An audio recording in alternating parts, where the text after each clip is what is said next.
You see, the unfortunate part of history is written by the victors.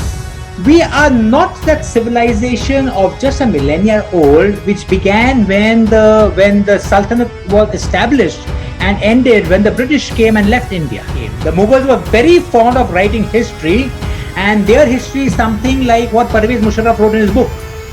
Complete self-grandization. Wow! I mean, there was Babur, there is Babur, there will be Babur. So the outsiders who have come and stayed, the kind of damage that has been done to India and its psyche is unimaginable. Literally, for want of 6 Tarpalins, we surrendered in empire. That, coupled with the treachery, Mir Zafar surrendered all of Bihar and Awadh, Uttar Pradesh. For what? To sit on a bankrupt throne, because the British took everything away from him. But the root of the Aryan invasion theory came from the British.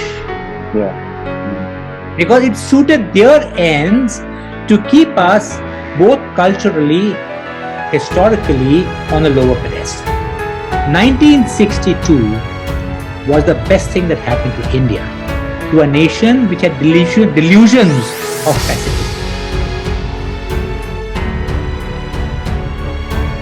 Hello and welcome to Dev Talks. Today I have a very special guest with me, Colonel Ajay Singh, who's going to talk to us about the battlefields of India. Colonel Ajay Singh, a soldier scholar who donned his uniform for over 28 years of his life, and after his army career has written about 4 books. He's on his way to write a 5th one now. Having written 200 articles, he's an authority on military history and various battlefields. He is an authority of looking at various situations through the Indian eyes, and that is what I think is going to be very special.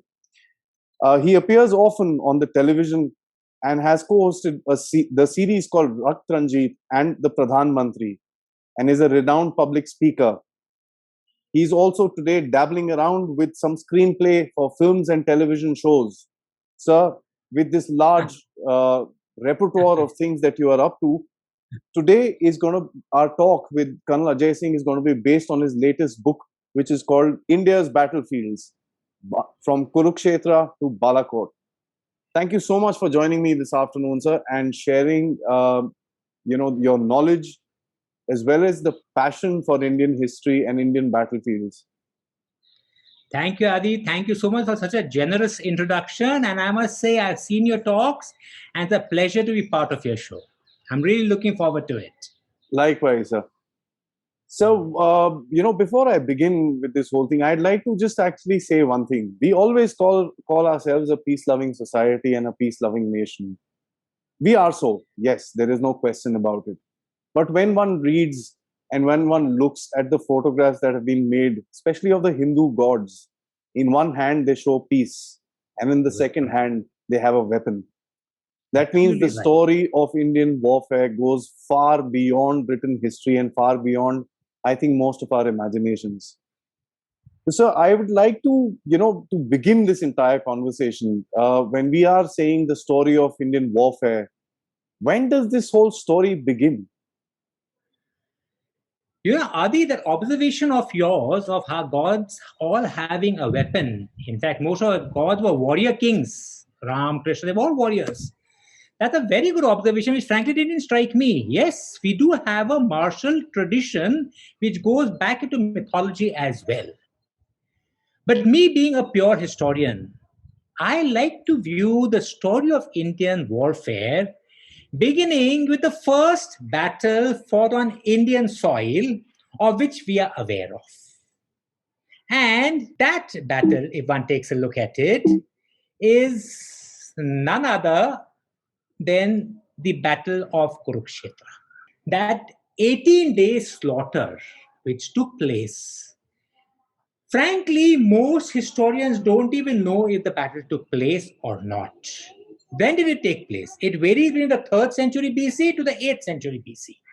I tend to go to the opinion it was around the 7th century BC, where one incident, they describe 2 eclipses, solar eclipses, taking place in a particular month, which was a harbinger of great destruction. That took place around October of the 7th century BC. That is when it would have taken place. What I do, I won't say debunk, what I do not really agree with was the scale of the battle which took place. As per the Mahabharata, the battle of Kurukshetra involved 4 million men. And at the end of the day's play, to put it quite not too crudely, but at the end of it all, we had got 3 million casualties. Wow. Which honestly was not possible considering the scale of technology. That scale of slaughter was not possible. And even if you, as a military man, if you look at the area of Kurukshetra, there was no space for deployment of 4 million men. So my reading of that battle was, yes, a battle did take place. It was a battle between two warring kingdoms. It would be a very large scale for that point of time, for that age, but not in the scale in which it's been envisaged. Irrespective of that, this battle has had the greatest impact on the Indian psyche and the Indian concept of war fighting. For two reasons. One is, if you take a look at when you read the Mahabharata and you read about the Battle of Kurukshetra, which comprises almost 30% of the Mahabharata is the battle itself. Most of what they describe of the battle are individual valor and prowess. Arjun, a great warrior. Bhishma, a great warrior who slaughtered about 2 lakh people on the first day itself. Dronacharya, Karna, Bhim, Yudhishthira, you name them. Look at the strategies which were discussed in that battle in the book. The strategy was, Bhishma is killing too many of us, we've got to kill him next morning. So, the emphasis was on heroes and hero worship. There was little about concepts. There was little about strategy. There were little outflanking maneuvers. Kuch nahi tha usme. It was this emphasis on individual valor and prowess has come down to us ever since then. The other important thing was the Mahabharata laid a lot of stress on Dharma Yudh, the righteous war, the righteous cause. We have to fight a righteous cause. Now, none of the characters in the Mahabharata adhere to it, with the exception of Karna. Right? But surprisingly, this concept of righteousness has come onto Indian war-fighting thinking ever since then. And in many ways, I mean, perhaps our pacifist nature, which followed for many millennia thereafter, our not wanting to expand, our lack, perhaps in some way was because of the manner in which that had impinged itself in our minds. That, as far as the story of Indian warfare goes, like all stories, I think our story began there. Interesting. So we have a long way to look back and come to the present day of the India-China battles in Galwan and stuff like that. So, so there are two versions of history that India has seen. One is the version that we all read in our so-called history books, which is the version that has a lot influenced by the West. Shows India in pretty much a bleak light, sometimes in very good light, but mostly it is the factor that we are very bleak. Then we've got our own stories and the legends that we carry along with it, which show India in a very, very great light in terms of the battles that were fought. And as you mentioned, the heroes of those battles. What is the reality? Is it actually that good, or is it actually that bleak? Well, firstly, when we talk about history, you see, the unfortunate part of history is written by the victors. Besides the loot, the woman, the plunder, etc., they also they get the copyright to write about the battle. And what a wonderful job they did. The unfortunate part in Indian history is that For much of the past millennia, we have emerged second best in our battles. So, most of the history that has come to us is as viewed through the eyes of outsiders. The other thing is, Indians traditionally, though we have had a great educational heritage, we do not have an historical heritage by which we nurture and actually preserve our history.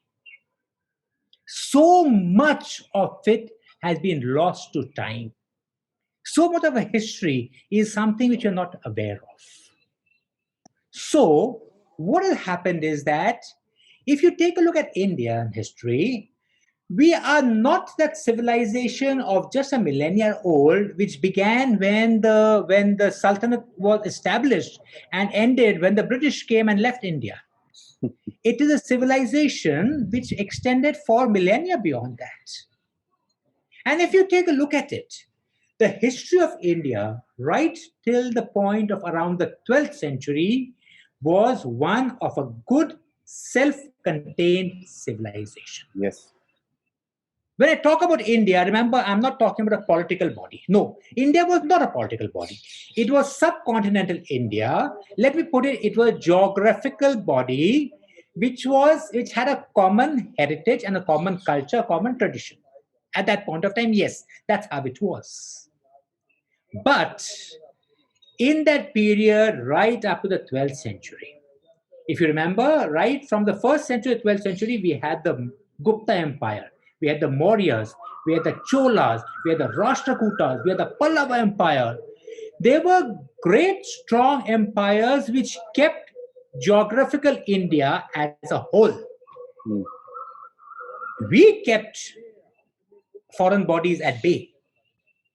The Huns attacked, the Kushans attacked. They were repeated invasions. That was part of the game in those times.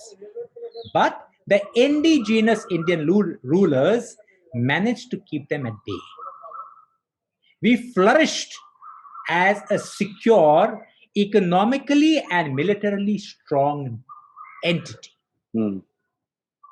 But if you take a look at it today, including for somebody, say, I have read a little bit of history. I have no information about the battles that took place in that era. It is lost to posterity. What has come onto us are the battles that came after the invaders entered India. Right? Say, it began with Gauri, when he came in and he established the Sultanate. Then the Mughals came. The Mughals were very fond of writing history, and their history is something like what Parvez Musharraf wrote in his book. Complete self-grandization. Wow. I mean, there was Babur, there is Babur, there will be Babur. On those lines. He hacked all the enemies galore. Now, they wrote about their victories. Yes, there were victories. Their setbacks? No, they didn't write about. In the Mughal period, you'll read nothing. You have in the Akbarnama, he read of the glory of the Mughal Empire. Nowhere will you hear about the Ahom kingdom, which kept all of the Northeast independent, avoiding 17 invasions by the mightiest empire of that time.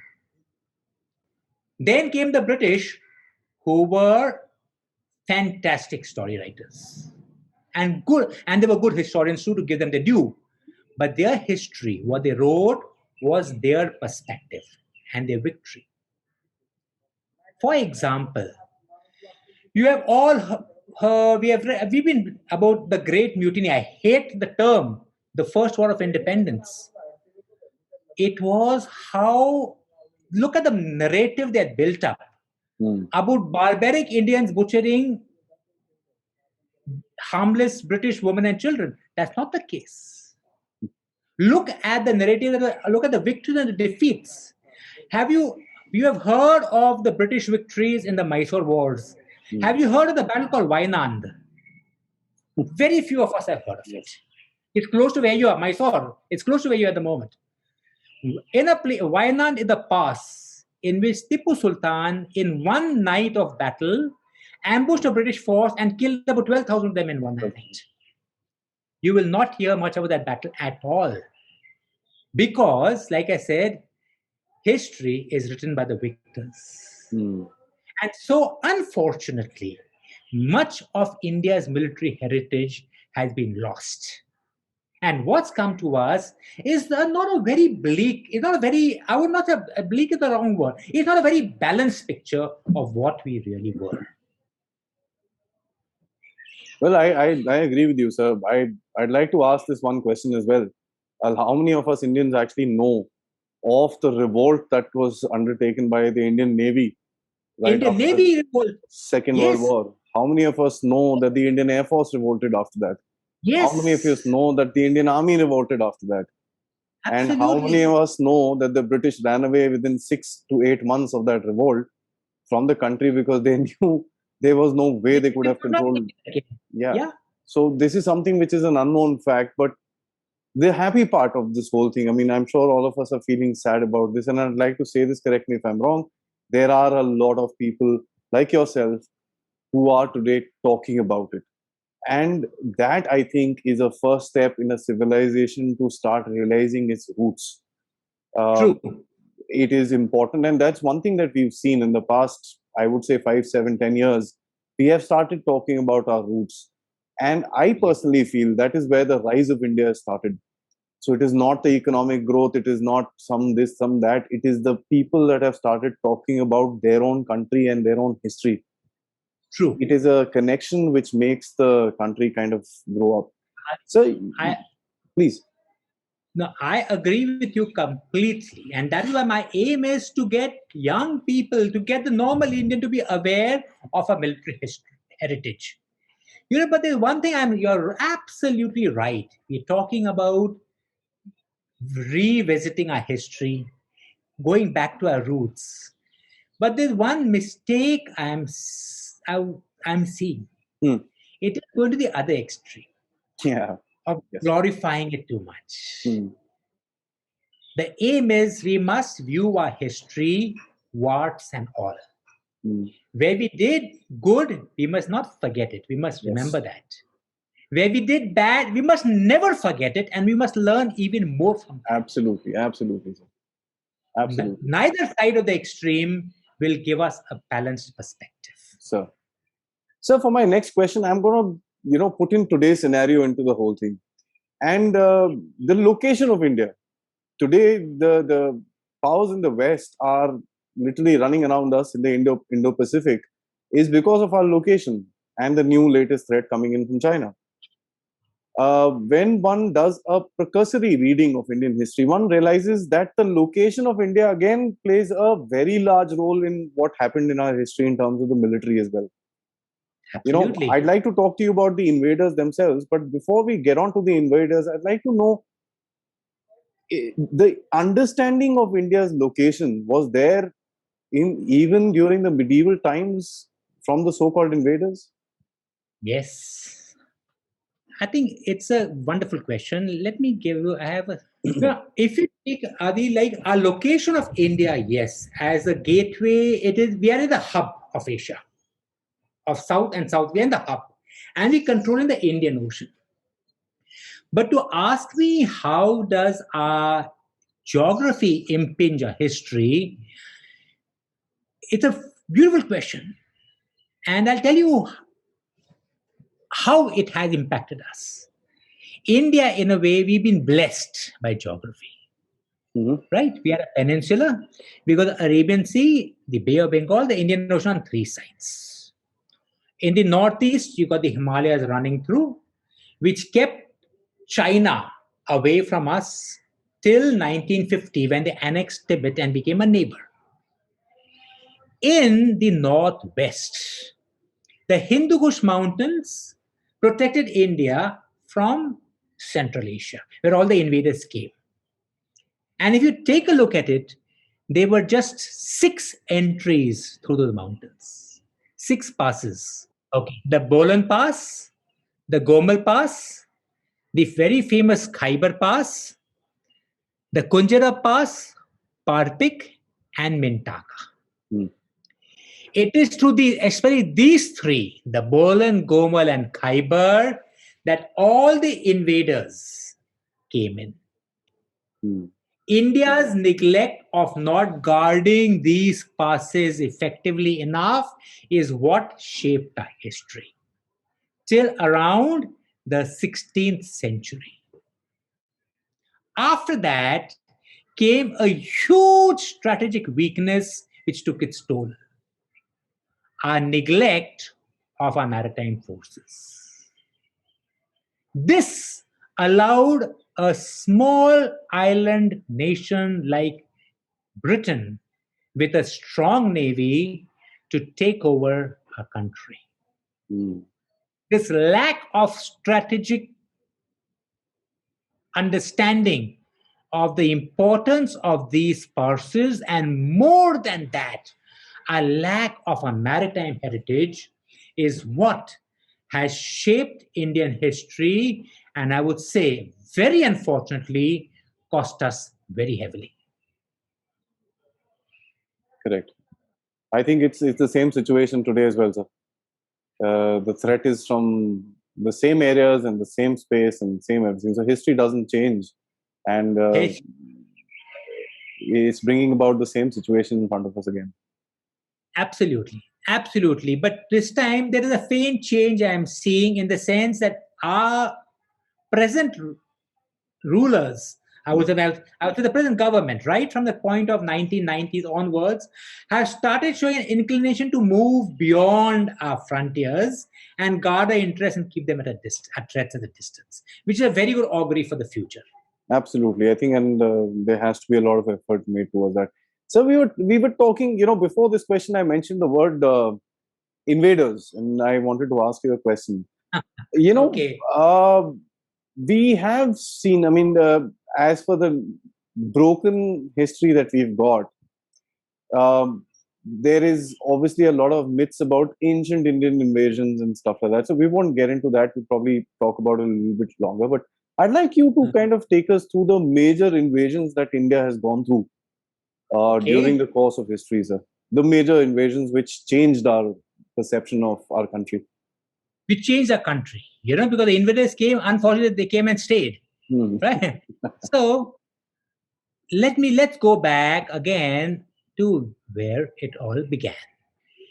If you take a look at India, the first invasion, I think you know who it was, none other than Alexander the so-called Great.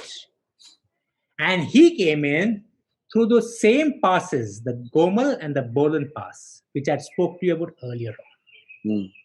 In 326 BC was when the first foreign invader crossed the Hindu Kush mountains and came into India. I would say first recorded. There would be, of course, a lot of these small raids earlier, but they're the first major invasion we heard. Alexander's army, as you know, was the strongest and the most powerful army at the time. He had fought his way through 3 continents, and he was fought to a standstill by the king of the Pauravas. I will not call him Porus because Porus was not his name. Hmm. Porus was a name the Greek historian Plutarch had given to that king. It's a Greek sounding name. I wish it should have stuck us. His real name, he was the king of the Pauravas. And by some accounts, he was called Kumar. We know he was about 6 feet 6 inches tall. The Greeks say he could throw a javelin further than any other man they'd ever encountered, and they gave him a Greek name. But this brave son of India, who was the first man to have fought an outsider and fought him to a standstill, his name is lost to posterity. That's why in my books, I don't call him Porus. He's called the king of the Pauravas. That was the first invasion. Of course, and there's one thing more I want to share with you, so I really must bring this out. The Greeks, of course, talked about a victory, but it was not a victory. They were fought to a standstill. The Indian elephants even broke the Greek phalanx, the only army. And they recorded the history that they were the strongest and the bravest foe we have encountered. As you know, they did not cross the Jhelum River and to go to Bias and beyond because the army actually, they said that beyond us, there are more armies as strong as this, as brave as this. Let's go back. The men mutinied and Alexander moved back out there. This battle was again a tale of individual valor versus Greek concept of maneuver warfighting. Now, it began with him. After that, like I brought out to you, we had a glorious 1,000-year era in which we kept, barring the Huns, the Kushans, and all whom they were normal invasions, they were kept at bay. The next major invasion came about was when, you see, the raids began around the 10th century, Muhammad Ghazni and the other people. But the invasion actually began in 1191, when Muhammad Ghori came into India. He defeated Prithviraj Chauhan in the first battle of Tarain. I beg your pardon, in the second battle of Tarain in 1192. And that established the Delhi Sultanate in India. That was unfortunately the beginning of an era which was not purely Indian. What happened beyond that, as you know, the Mughals came in 1526.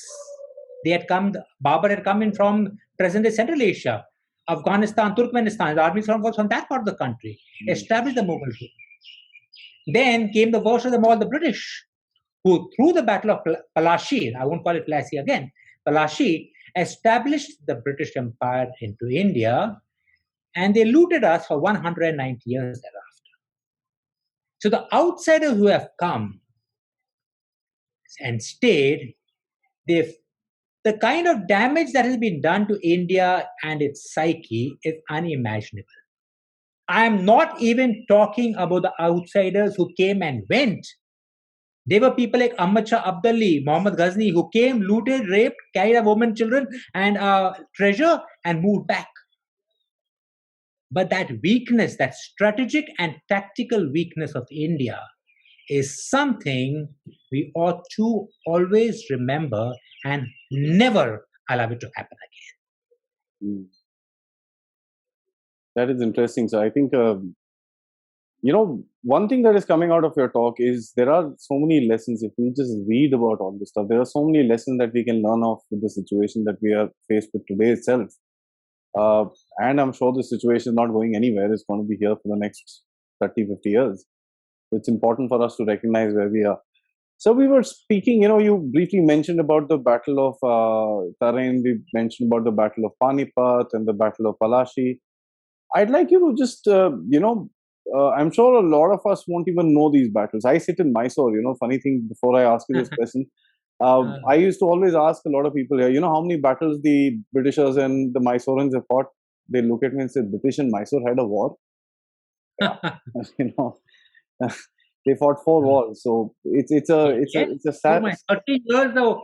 The Anglo-Mysore War went over 30 years. Yes, and back to back. They just took a 2-year break and started back again. So it was this thing. And Tipu Sultan hammered them in 3 of the 4 wars. Yeah.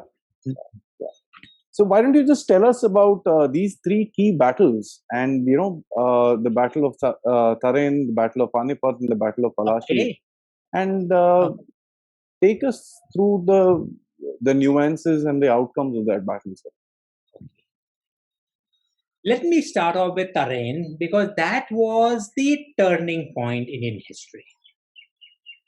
As you know, it took place around the summer of 1192. Yeah. I mean, it would be between April and June. Nobody really clear as to when it took place. But as you know, it was between Prithviraj Chauhan and Muhammad of Ghori. Right? And most of us are also aware of the fact that Muhammad Ghori had invaded India repeatedly before. He was badly defeated in the first battle of Tarain, but he escaped and went away. Right? Before that, he had come to India. He was defeated again by a small ruler near the area of Mount Abu in Rajasthan, and again forced to run away. He was defeated 21 times, as they say. No. But he had suffered 2 major crippling defeats. He would have lost in those 21 skirmishes which people talk about. The thing is, when he lost in 1191 in the first battle of Tarain, he went back to Afghanistan. He remustered his army, he replanned his finances, got his army together and attacked the next year. It was Prithviraj Chauhan, who was again a great hero of India, but he slipped up in the sense after his easy victory in the first battle, he got overconfident. He got complacent. You see, when the armies clashed, remember, Muhammad Ghori was the invader. He had come with a stronger force. An invader always comes with a stronger force. His army, even by most estimates, was at least 20,000 times stronger than Prithviraj Chauhan's Rajput army. And it was a massive force. That was a huge battle that took place. Where Prithviraj Chauhan slipped up was his most trusted generals were fighting a revolt someplace in central India. He did not call them back. And that in that overconfidence, the Rajput army suffered a crippling defeat. He was captured, taken to Samarkand, brutally tortured and imprisoned and killed out there. And the Sultanate established itself in Delhi for the first time. Why is this such a tragedy for India? Was, if you take a look at it, I'm talking 1192. After 1192, no Indian ruler, no indigenous Indian ruler has sat on the throne of Delhi, except for Hemu, who sat just for 22 days thereafter. So that was the turning point. Now, it brought outsiders into India. And then came the next battle, which is Babur coming in 1526. In what we love to talk about the first battle of Panipat. Very honestly, I don't give much credence to that battle. It was a battle between two outsiders. Yeah, pretty much, yeah. Ibrahim Lodi was an Afghan. Babur was an Uzbek. So they're knocking each other off, big deal. I mean, I really don't have much sympathy for that. The turning point came 1 year later in the Battle of Khanuva, when the Rajput Confederacy under Rana Sangha, we lost to Babur in almost an action replay of the Battle of Panipat. And we lost. I mean, the Rajputs who, of course, all the earliest skirmishes they won. They lost because they were not exposed to the technology of gunpowder. Then Babur, remember, even Babur talked so much about how it was a cakewalk. No, before he came to India in 1526, he was defeated in 1525. He lost in his initial skirmishes, and when he came back he discovered guns and gunpowder. He had got with him just about 2 to 3 dozen of what they call the kazans, heavy mortars. Up to 80 or 100 cannons was once, right? And about 400 to 500 matchlocks, completely small, inaccurate rifles of those times. But the kind of chaos, those mortars and those cannons, coupled with his use of cavalry, they had got what they call the double curved bow, which gave you a 40-yard advantage over the long bows held by the Rajputs. Wow. To put it in this way, it is like an artillery gun which fires 30 kilometers versus another artillery gun which fires 24 kilometers. That standoff range is so significant. And the defeat of the Rajput Confederation in the Battle of Khanuva is what got Mughal rule into India. The third and worst, of course, was the imperial rule into India in the Battle of Palashi and Buxar. If you notice, I don't call it Plassey because there is no town in India by the bloody name of Plassey. That was the name the British gave it to it. It is Palashi. And this is a story we have all grown up hearing also about how Robert Clive bribed the generals of Siraj-ud-Dawla, and his small army of just 8,000 swamped an army of 40,000 because 30,000 of them were bought generals who refused to move. And in spite of that, Siraj-ud-Dawla could have still won because his one loyal general, Mir Mardan, continued fighting till he was told to stop. And also, like I bring out a lesson if you all know it, when the Indian attack, I mean, I call him an Indian because he was an indigenous ruler. An Indian attack was making headway, they had to stop because it started to rain. And the Indian gunners had forgotten to get tarpaulins with them. This battle took place on the 21st of June. I think we all know that June is the month of the rains. But the gunners had not got tarpaulins, their guns got wet, the British had got the tarpaulins, they continued firing, attacking and the covering fire. And so often I bring out in my talks to different forums, literally for want of 6 tarpaulins, we surrendered an empire. That coupled with the treachery from the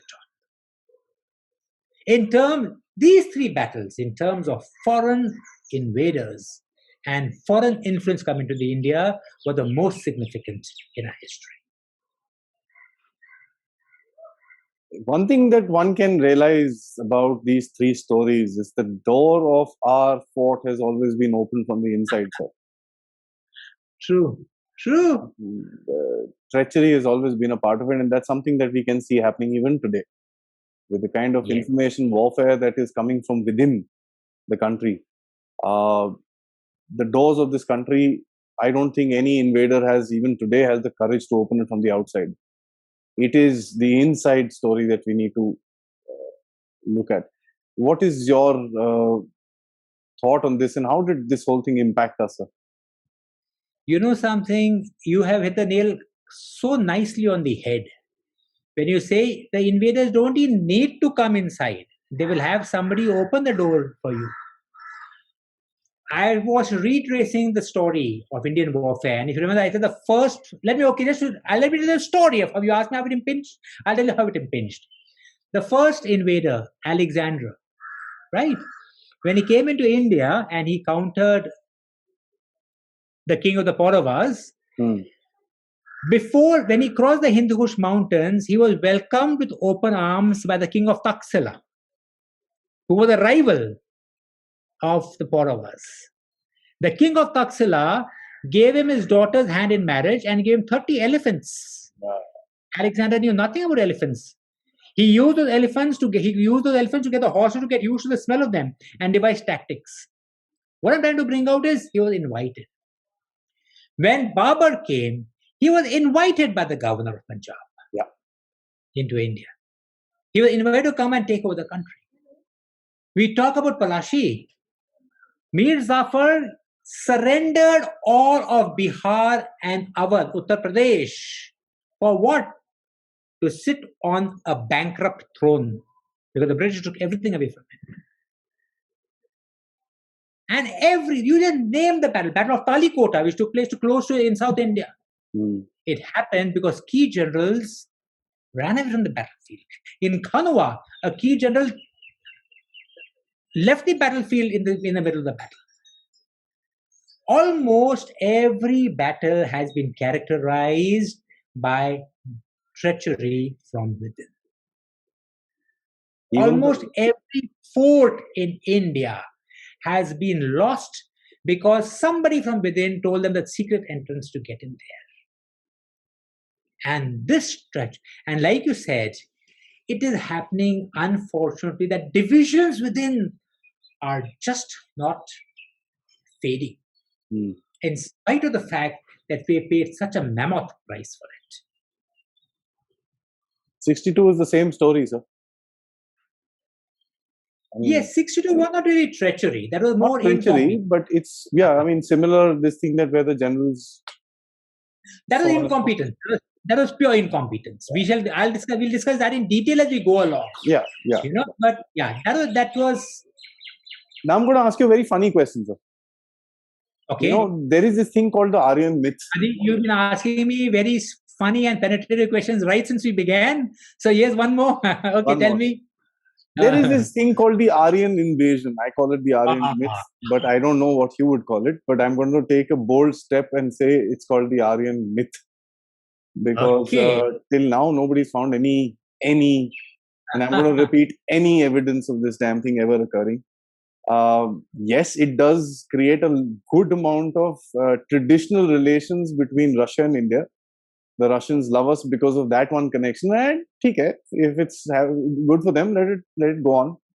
But I'd like to know what your views are in terms of this whole concept of an Aryan invasion, sir. Thank you. You are the first interviewer who has asked me this question, and you are the first to also use the correct term for it, the myth of the Aryan invasion. I'm really happy you brought this out. I first read about the Aryan invasion, or rather heard about the Aryan invasion when I was a schoolboy in school in the early 60s. When the books which came to us through British Times talked about the Aryans who came into India, established the Aryans, of course, being tall, fair, and handsome, enlightened people who ruled wisely and well till the British finally came and again ruled wisely and well. And the local inhabitants who were not so tall, not so fair, which were the kinds who were, well, they were lived in enlightened glory of these enlightened rulers. Like everybody else, it was in my brain, and I too am not tall, fair, so I assumed I was one of the less enlightened people who were there. But I did believe, the Aryans did come over. There was something called Aryans.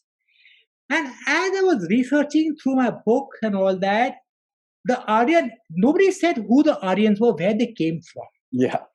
Implicit understanding was they have come from Europe, right? Because the Europeans have come, they're ruling us so well because the ancestors had come there about 2000 years ago. No.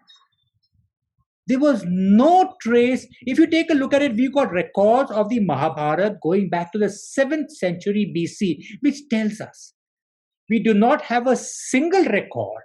We do not have a single archaeological site.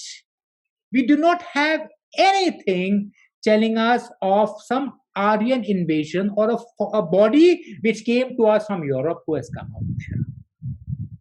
What had happened in that time? I may be wrong, it may be just conjecture, but I doubt it. You see, remember, in those days, the concept of geographical states were not really there. India itself was not a geographical entity. But there used to be tremendous migrations. Around the period of 2 BC, there was huge transmigrations from Central Asia and Iran. Iran is, a lot of people came in, they were not invaders, they migrated looking for pastures for their cattle, for water for them to survive in because their own lands had turned dry and things like this. And through that period of intermingling, they were absorbed into the Indian society, Indian psyche, and it continued. A thing like an invasion, I'm afraid there is no historical fact to support an invasion.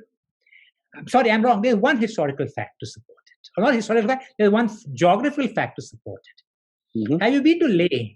Yes. There is something called an Aryan village.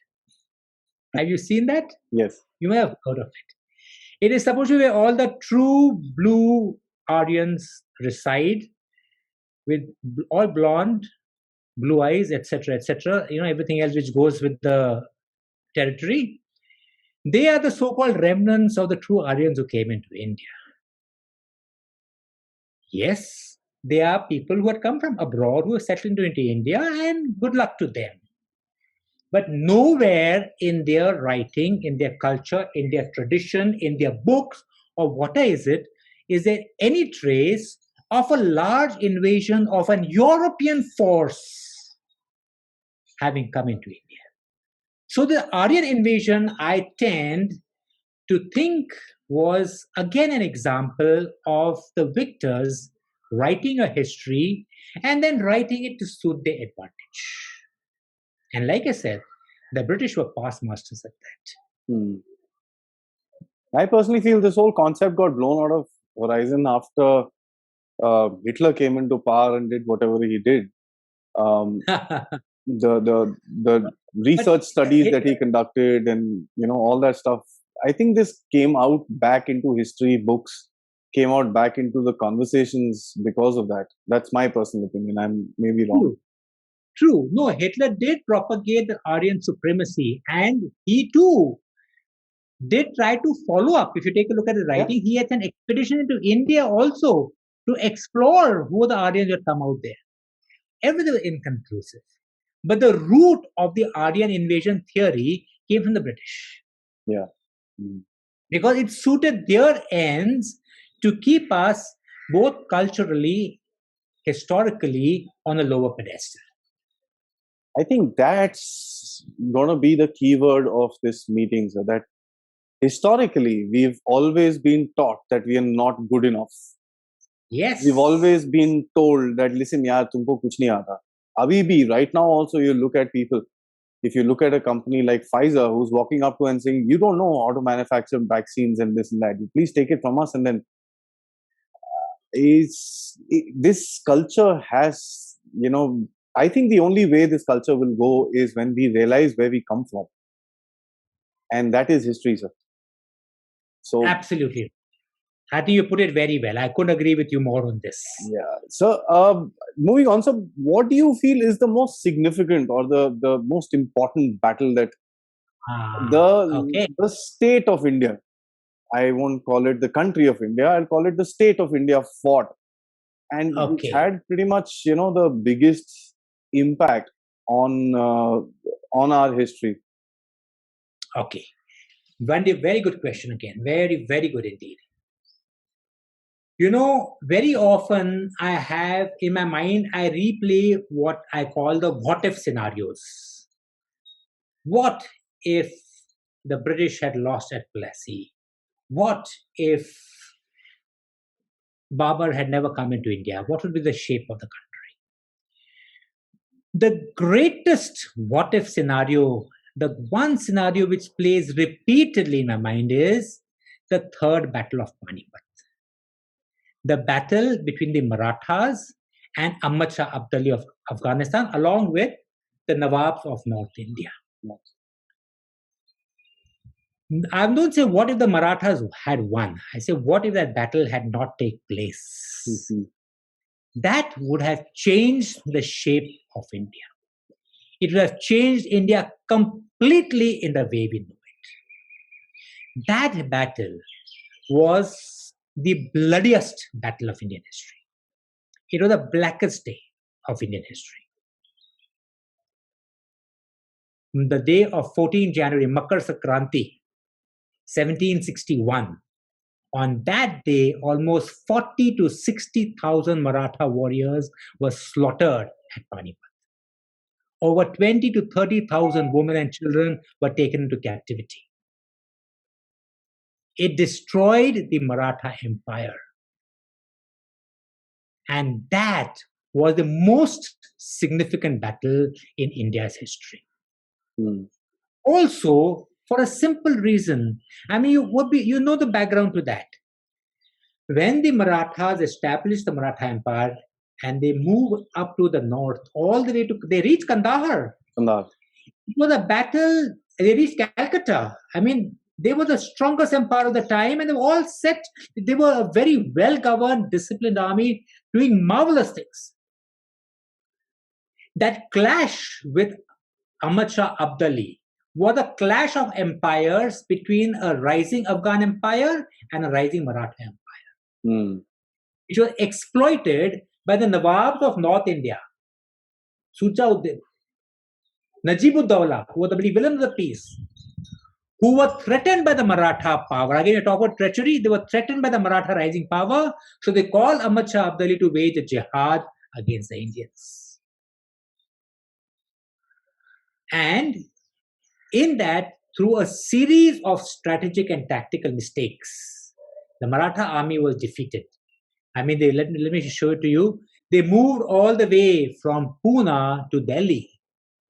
Over a period of 6 months, they captured Delhi. And then they made the horrendous strategical mistake of moving beyond Delhi to Panipat, where they were cut off from behind them by Ahmad Shah Abdali's and the army, starved into submission for 3 months in the winters, which had not been exposed to.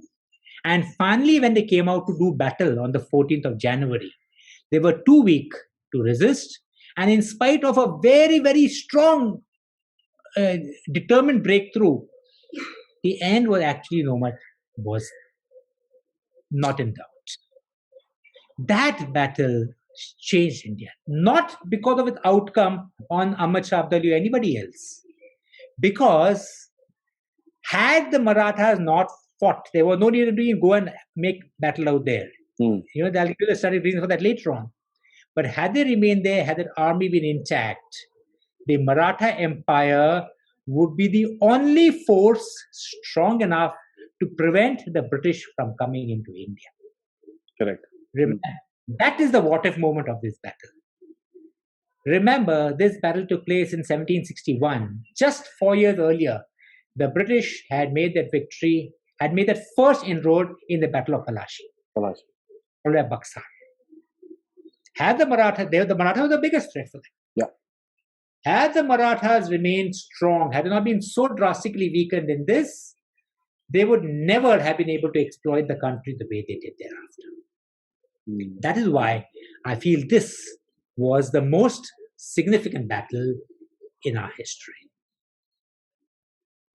That makes a lot of sense. I think, yeah, I mean, it would have changed the way we look at things today. So, what about post-independence?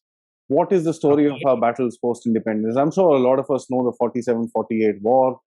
A lot of us know the skirmishes that took place in the middle. A lot of us also are aware of the 62 war, the 65 war, the 67 skirmish, the 84 Operation Meghdoot, the Sri Lankan operations, the IPKF, the Operation Parakram, which took place.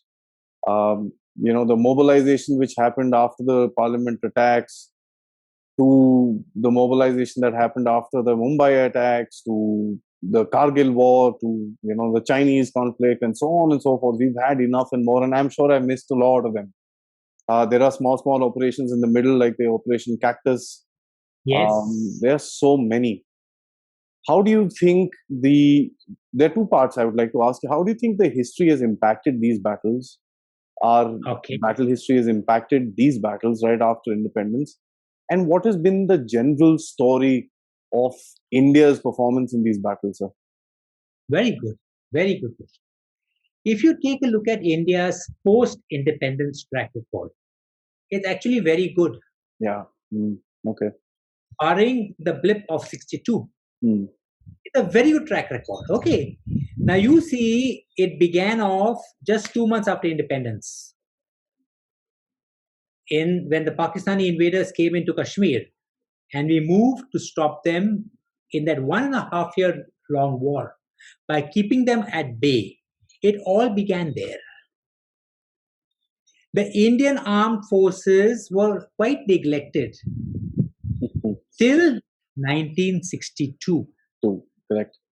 Like if you take a look at in 61, we had the liberation of Goa, in which we retook the entire state from the Portuguese, which was quite a good victory in those point of time. It was followed by 62, which was a debacle. And I look at it this way, 1962 was the best thing that happened to India, to a nation which had delusions of pacifism. It allowed us to get our act together and realize that we have to be military strong to preserve ourselves. And look what happened thereafter. 3 years later, the Pakistanis attacked, reorganizing Indian army, a weakened political nation. We held them, not only fought them to a standstill, we pushed them away. And remember, don't look at it, the disparity of India as such a strong power and Pakistan then. That time, militarily, Pakistan was almost as strong, if not quantitatively stronger than India. Yeah, the Air Force was. Look at the equipment they had got. Those patterns, the Sheffield, the saber jets, Sidewinder missiles, howitzers. By holding them that was a tremendous achievement. And I'll go through the battles one by one as we go alongside. Followed by 1971 war. In 14 days to carve out a nation. That has been, I think, India's greatest victory, not only post-independence, but in many years prior to that as well. And that is a battle. As a purely objective observer, I rank in the post-World War II era, this was the second best execution of arms in the history of warfare. Like I said, objectively, I'll put the top to be the 6-day war between Israel and Arab, when the Israeli armies reached Jerusalem, kept 7 Arab armies at bay in just 6 days. Beyond that, it was Indian liberation of an entire nation in just 14 days, which is unparalleled. You know something? When I was studying this battle, 71 war, in fact, we must study to like I said, besides knowing where we did bad, we must know where we did good. And this battle is a case study of how to wage a very successful campaign. The London Times had come up with a headline after the victory, in which it says, the Indian victory in 1971 is very reminiscent, is very akin to the German victories of the Blitzkrieg in 1939. They use the same concept. And very often when I read that and I speak to my different audiences, I say that is humbug. You cannot compare the Indian army with the German, the almighty, all-conquering Wehrmacht of 1939. There's no comparison. Why? Because the German army, when they invaded France and they reached Dunkirk, they had crossed the same distance with the Indian army. They took 31 days to go there. We reached there in 13. They crossed 2 rivers. We crossed 11 major rivers. And more than that, those bloody nincompoops of the greatest army known to mankind let go 2.5 lakh British men from Dunkirk. We captured every man jack in a Pakistani uniform in East Pakistan, except for a handful of pilots who escaped by boat from Chittagong and reached Malaysia. The scale of that achievement was much more.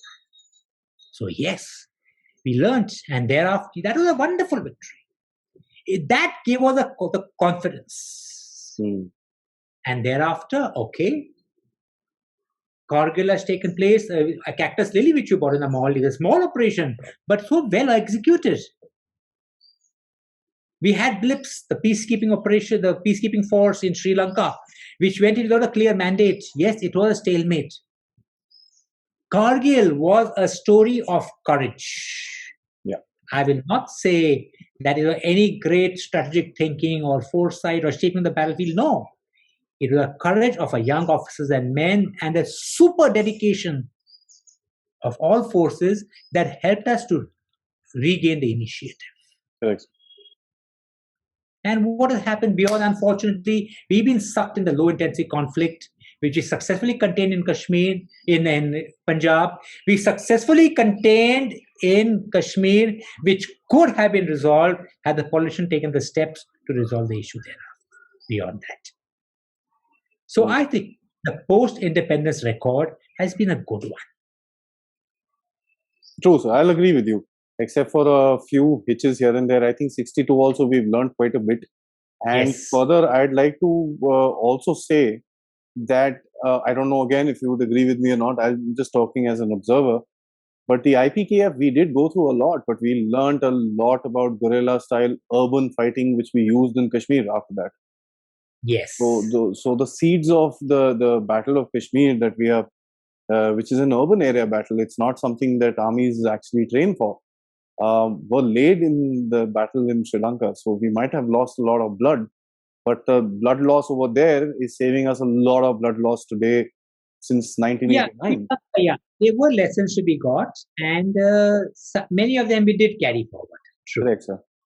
So I'm going to take a little, you know, sort of a choice question and ask you which are the five, 4 or 5 battles that you would put across and say, "Yaar, ye tha, ye Okay, baat so thi." for you, I most important, I look at it in terms of its impact on history, not in terms of the scale of the battle. Yeah, Right? fair enough. So, starting with Tarain, of course, Hmm. let's go sequentially. Then, more than the Battle of Panipat, I'll put it the Battle of Khanwa, because, like I said, as an Indian leader, okay, the Battle of Plassey and Buxar, right? The third Battle of Panipat,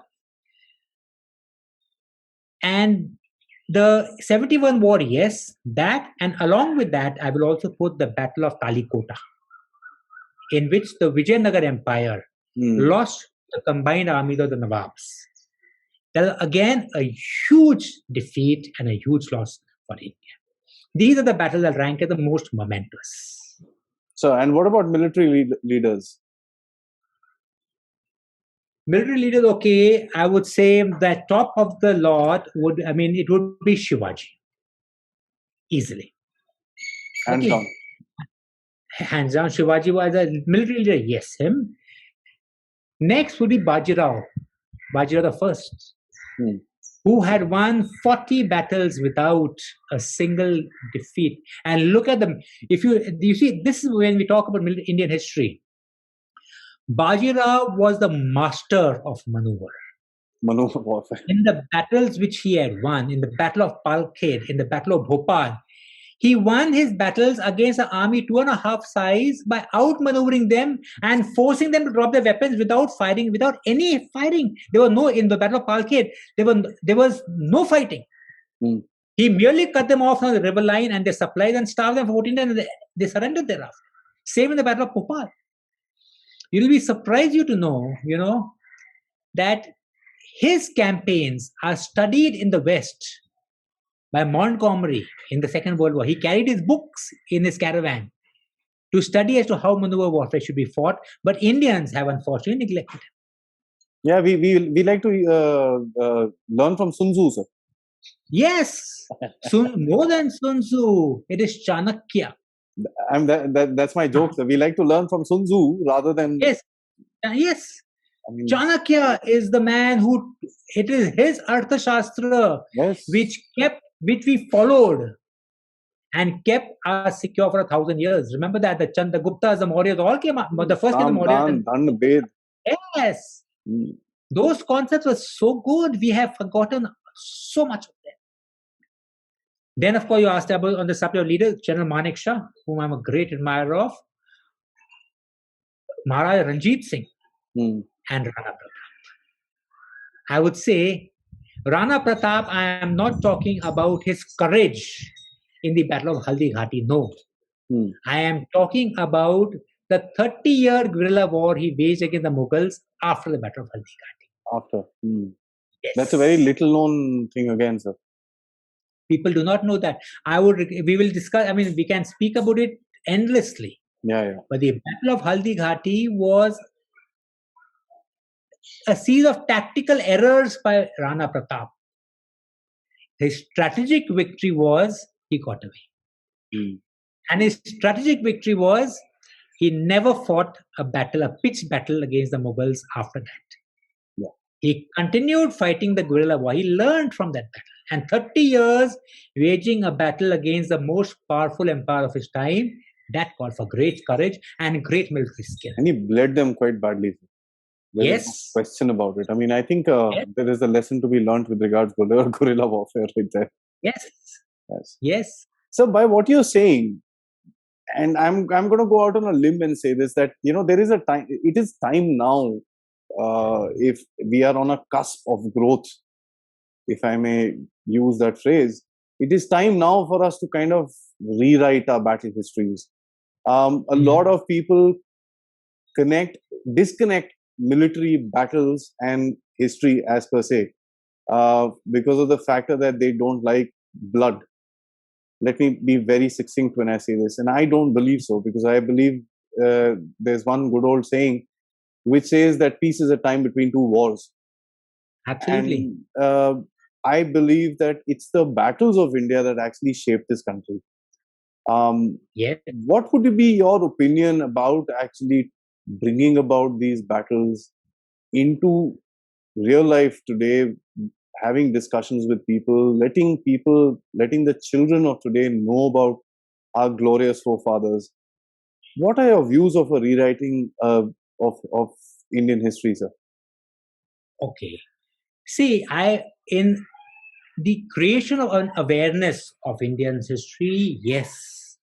My own book, this one, India's Battlefield from Kurukshetra to Balakot. This itself, I have tried to give a very Indianized perspective to the battles. And I'm bringing it, I give a lot of talks which I do, not only in military establishments, but in management schools, colleges, and things like this. Just to bring about an awareness of where we did good and where we did bad. Yeah.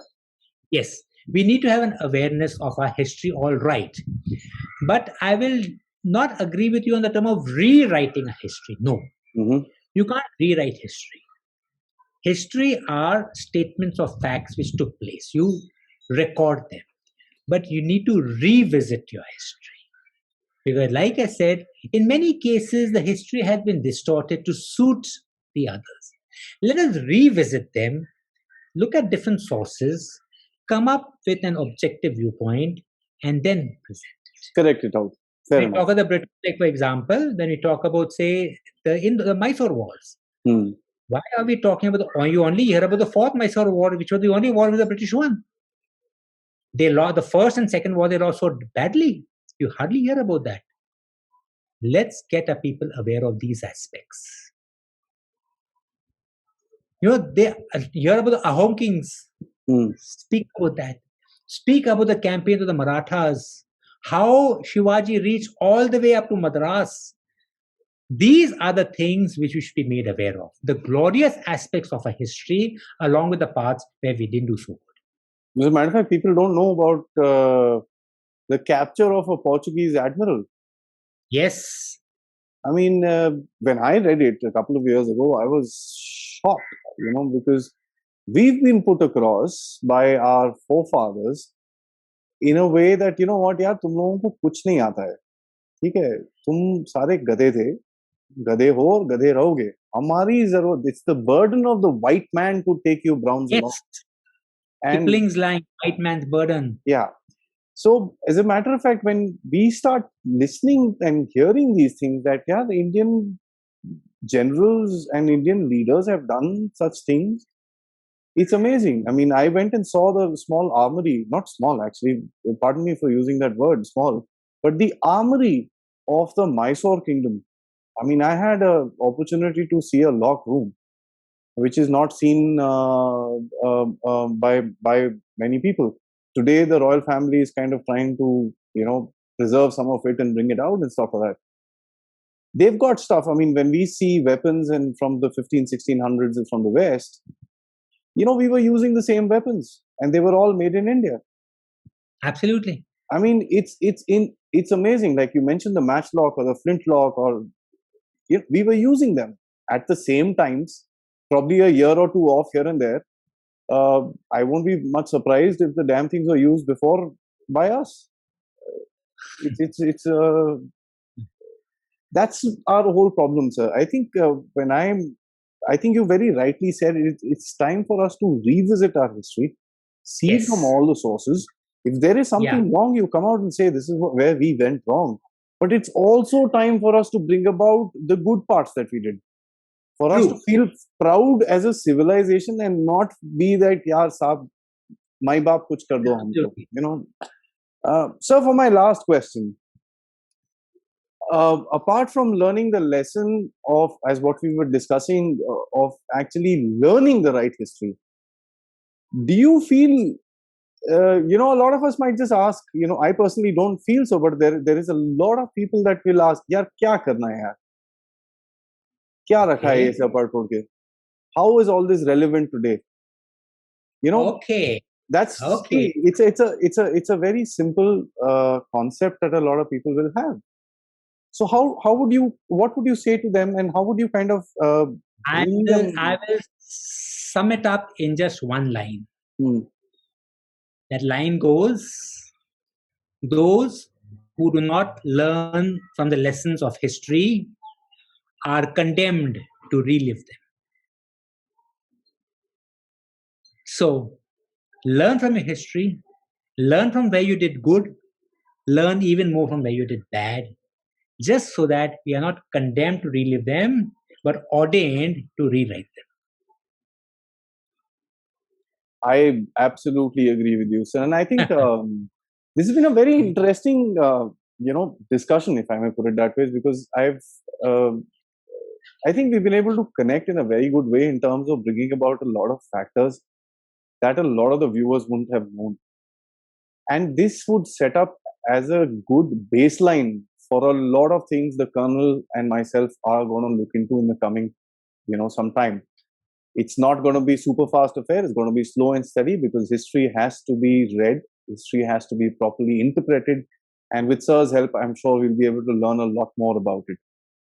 Thank you, sir, for this wonderful talk, taking us through right from one of the first battles that we can say that we know about, clarifying the dates of that battle. I think that discussion has not happened in a lot of the talks that I see about history. Going on to the invasions from Central Asia and the Middle East, somewhere around the 10th, 11th, 12th century, to the battles that were fought during that time, to the Mughal invasion or the Mongol invasion, as a lot of people might like to put it across as. And of course, our best friends, the Britishers, who came and stayed with us for a long time. And I'm saying this with all pun intended. To the point where we started fighting our own battles. We've talked about them. We've talked about a glorious battle, as Sir put it across, of 1971. I look forward for more and more conversations with you, sir. Thank you so much once again. Yes, pleasure, Adi. Thank you very much. And thank you for really probing me and asking me some of the most incisive questions I've been asked. I really look forward to carrying this forward as well. Thank you so much. Thank you, sir. Bye, Adi.